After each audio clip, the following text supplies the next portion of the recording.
Nandito nga pala tayo sa Silang Cavite. Ngayon ipapakita ko sa inyo kung ano yung itinayo ng mga artist dito sa Silang Cavite. Ito po ay yung aming bagong tayong building na magiging aming opisina at the same time gallery. Tara, silipin natin!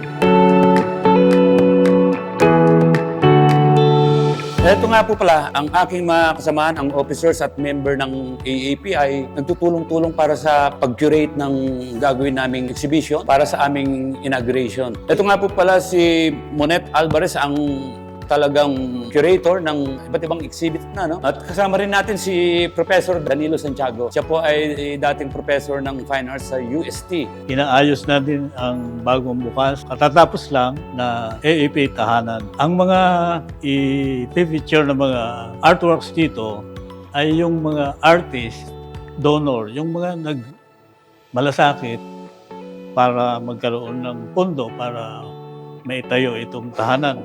Kaya itong mga isasabit ngayon, halos lahat ay mga gawa nila bilang pagkilala o pasasalamat sa mga artist donor.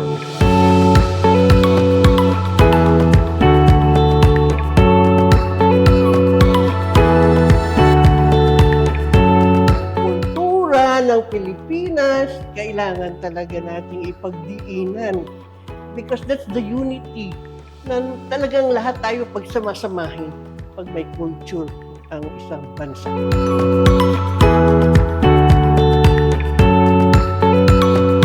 Ito nga pala ang aming founder, Purita Calo Ledesma. Ito po ay ipininta ni Danilo Santiago para bigyan namin ng pagpapahalaga at pagkilala ang aming ina ng sining.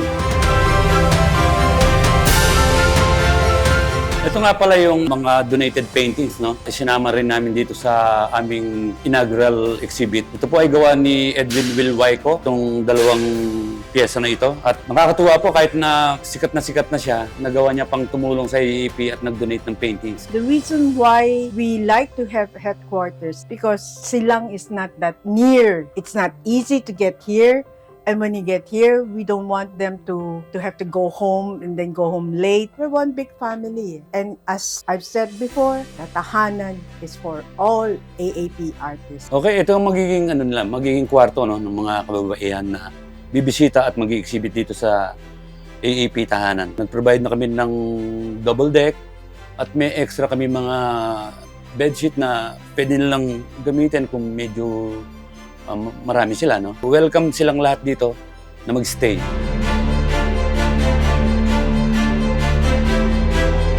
Pasok naman tayo sa opisina ng AAP. Dito kami magmi-meeting, dito ka namin tatanggapin yung mga pang-sining na activities o mga transaksyon o mga usapin. Maganda, kahit papano, meron kaming maayos na ngayon na opisina.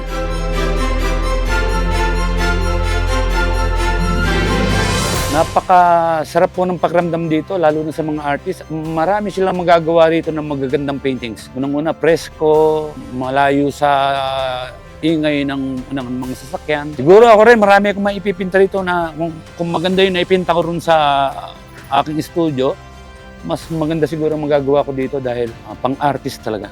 Ito na po yun, ang AAP Tahanan Sining. Ito po ay para sa inyo na mga alagad ng sining, baguhan, bata, matanda, may kapansanan. Welcome po kayo rito. Dito natin ipagpapatuloy ang ating nasimulaan noon. At ngayon may sarili na tayong tahanan. Sama-sama po tayo dito sa AAP Tahanan ng Sining.